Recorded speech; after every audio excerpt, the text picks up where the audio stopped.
When the average guy begins his self-improvement journey, he begins with a lot of progress. Suddenly, he's going from some random guy who has accomplished almost nothing with his life to this awesome person who's in shape, has amazing social skills, and is even beginning to find business success. But then he starts to reach a plateau. Things stop feeling as easy. Rather than constantly improving, he's just staying where he is, and sometimes even going backward, reverting to his old habits again. How can you get out of this endless plateau and finally start seeing some real self-improvement success again? This is Self-Improvement Gamified, a channel where I play Minecraft while talking about self-improvement advice. And today we're going to be talking about just that. How can you get out of this endless plateau of self-improvement and actually start seeing some real success again? I think the first thing you have to do is determine, what do you really want out of life? This is different from just saying, what do you want to set as your goal in self-improvement? Because what you really want out of life probably isn't going to align with every single other self-improvement YouTuber that you see online. All the self-improvement YouTubers try to convince you the secret to finding success in life is getting rich, making like millions of dollars, buying a fancy house, living somewhere nice, not having to work a 9-to-5 job, not having to go to college. And for some people, this probably is a pretty good life and what you want to be aiming for, but really not for everyone. And I find that actually a very large majority of people probably will not find this as the most satisfying thing they could possibly be doing. There are a lot of really valuable things you can be doing with your life. There's so many options, and not just stuff in business. I'm talking just like careers that you can pursue even outside of it. I mean, you can be a doctor, you can be a lawyer, you can be an engineer, you can be, I don't know, an architect. And there's no reason why any of these is necessarily bad. I mean, it's only bad if you're doing something that you actually hate, which is the problem a lot of people find themselves in because they don't really take the time to do this step. But if you choose something that you actually really want to do and that you're truly passionate about, you're going to find a lot more success with it. And you're going to feel happy with it. You're not going to feel the need to go through all this, start a business, escape the 9-to-5, escape the matrix type stuff. How do you determine what you really want out of life? Well, it takes a lot of introspection, a lot of thinking, but I think one of the biggest things is thinking, what do you want to be suffering through? This is a problem that is explained often by the great self-improvement creator Mark Manson, but it's like, what problems are you willing to deal with while getting to your goal?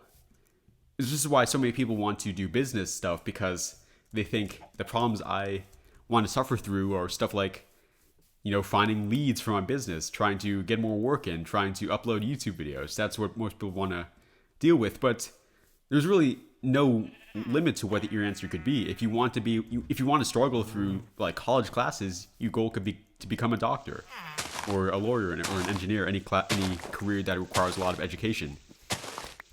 If you want to suffer through, just work, I guess you can really choose any job. But if you want to suffer through something specific, that's kind of going to show you what job you really want. If you want to suffer with like trying to find customers and trying to find sales, maybe you could be something like an artist, if that's what the problem you want to deal with. Because you can want to do anything. Many people want to do much different things to what they're doing right now, but few people actually think about what do they want to deal with? What do they want to have to suffer through to reach their goal? And that's going to be, as Mark Manson says, a much better indicator of your success than anything else. So after you kind of determine this, you have to think, what do you want as your mindset? What's the key mindset you need for success? This is, again, where most self-improvement creators kind of mess up, because they talk about all these different habits you need to do, how you need to be more disciplined, how you need to have more consistency and more focus. But they don't tell you the actual mindset you need to build to do this. And honestly, I can't either. You have to think, what would a person who has this path and who has this career, what would they be like? What would they do? How would they act? And then you have to act in that way. I can't say the one step fits all method for that. You have to be thinking like, how would this person act? How would this person be? And again, it may not align with all these self-improvement videos that you often see. So I guess a good example would be, if you want to be a YouTuber, if you want to be a successful YouTuber, how does a successful YouTuber think? How do they look at YouTube? Clearly don't look at YouTube as something where it's just luck and you just have to hope the algorithm blesses you.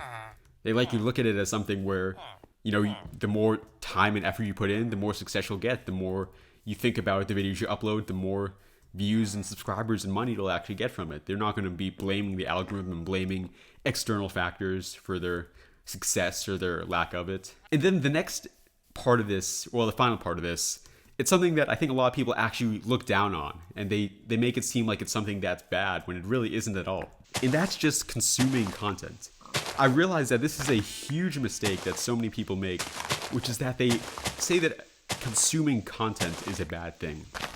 And I agree with this. For many people, it is bad to just consume all day and never actually take any action. But one of the problems is if you only take action and stop educating yourself ever, you're gonna find a different kind of plateau. You're gonna be having this issue where you keep doing the same thing again and again, and you may be seeing the same results day after day. It just gets kind of frustrating, to be honest. So you need to be consuming content. This can be YouTube content, it can be stuff like online courses, it can be books, but any kind of content that actually teaches you valuable information. And then once you get this is even more critical, you have to actually be implementing it. I'd recommend probably doing something like writing down every single time I learn something new from a book or from a YouTube video, and actually putting it in a place where I can easily implement it in the future. I feel like this is a very useful method that anybody can really use.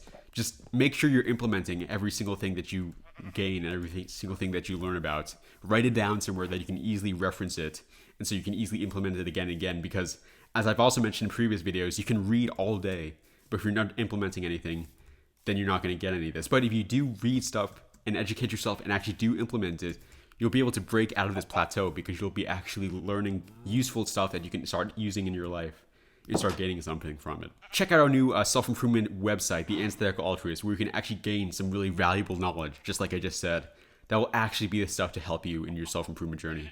Anyways, this has been Jimmy, signing off.